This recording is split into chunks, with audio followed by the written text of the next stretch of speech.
Hey everyone, welcome to the channel. I'm so glad you're here, because today I've got a magical story to share with you, a tale of adventure, self-discovery, and a forest that's more than just trees and leaves. Have you ever wondered what lies beyond the things you think you know?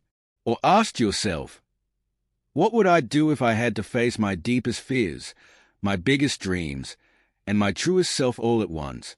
Well, this story will take you on just such a journey. It all begins in a small village, with 4 friends, each unique, each filled with dreams and desires, but also haunted by their own doubts. They venture into a forest known only in whispers, the Enchanted Forest. It's a place filled with magic, mystery, and secrets waiting to be uncovered.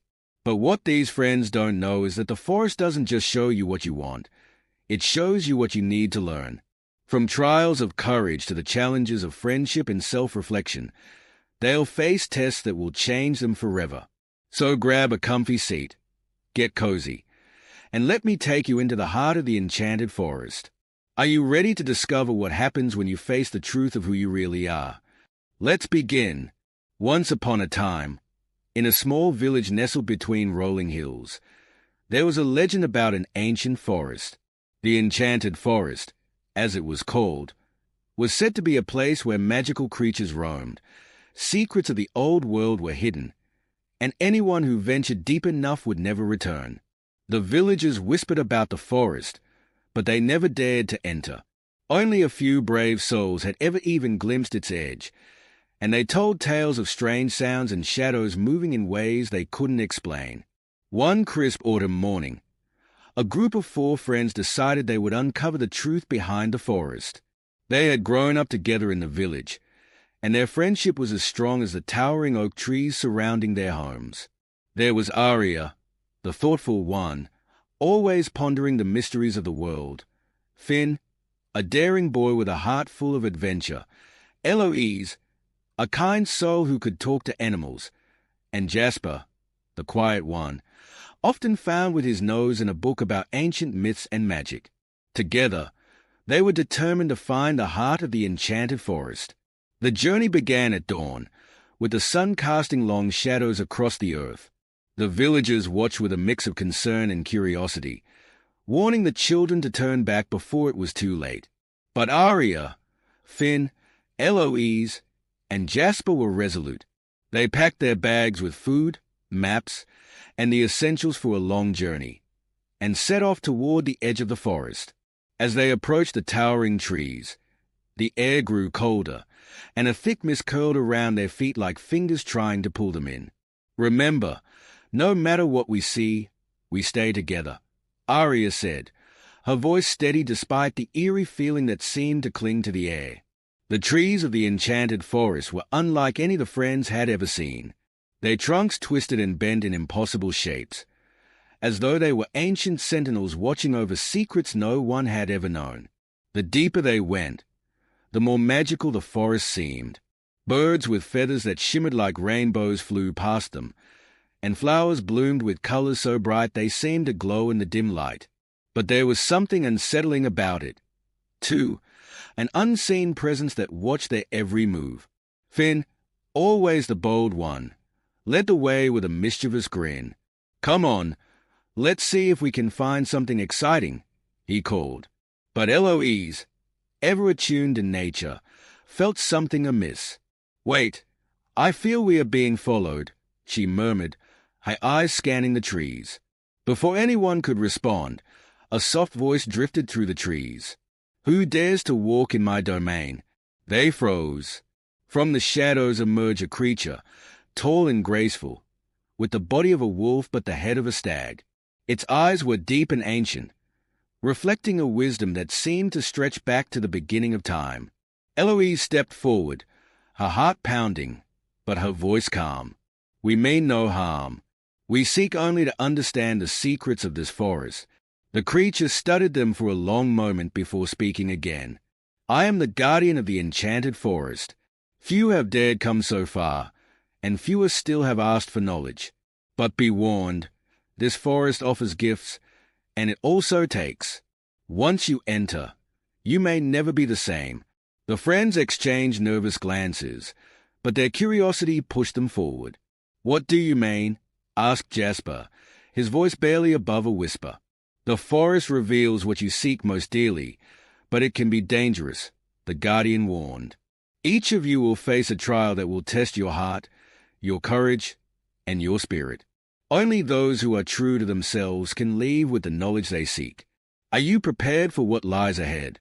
The group nodded solemnly, and with that, the guardian stepped aside. The path ahead seemed to open wider, the trees parting like a curtain revealing a hidden world beyond. As they ventured deeper, the first of them, Finn, was the first to encounter his trial. He found himself standing in a clearing, surrounded by mirrors that reflected his image from every angle. But something was wrong. The reflection in one mirror showed him as a fearsome warrior, standing tall and proud, wielding a sword that gleamed with power. In another, he saw himself as a ruler, surrounded by riches and admiration. Finn's heart raced. These were the things he had always wanted: glory, strength, power. But the reflection of himself in the mirror showed something else, something darker, an emptiness behind the eyes of the warrior. He could feel the weight of his desire pressing down on him, but the question lingered. Was he willing to lose himself to the chase for greatness? It was Eloise who found him first. "Finn," she said gently, stepping into the clearing, "is this who you want to be? Is this the kind of person you want to become?" Finn looked at Hay, the question echoing in his mind. Slowly, he turned away from the mirrors. "No," he whispered. "I don't need power. I just want to be true to myself." With that, the mirrors shattered, and the forest seemed to breathe a sigh of relief. Finn, relieved and humbled, joined the others once again.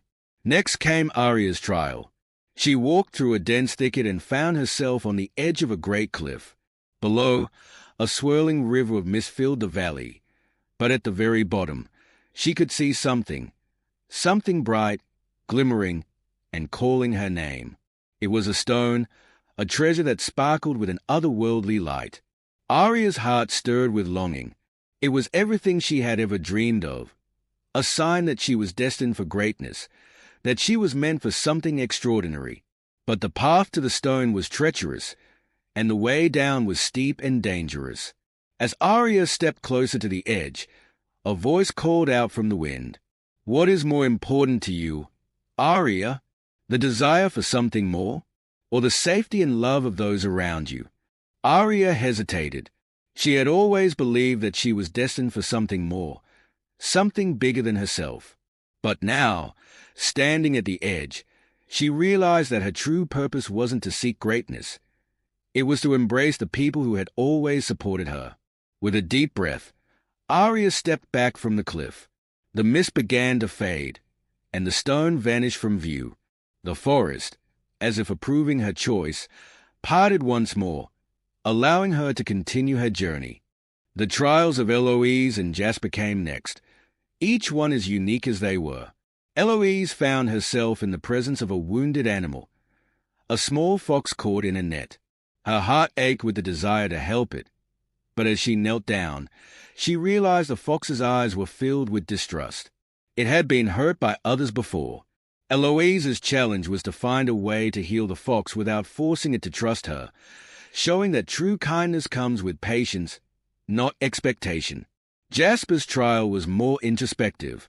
He found himself alone in a library filled with ancient scrolls and books, each one promising untold wisdom.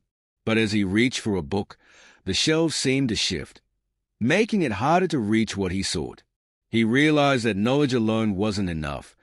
Understanding came from within, and he had to trust his own heart as much as his intellect. The lesson he learned was that wisdom was not just found in books.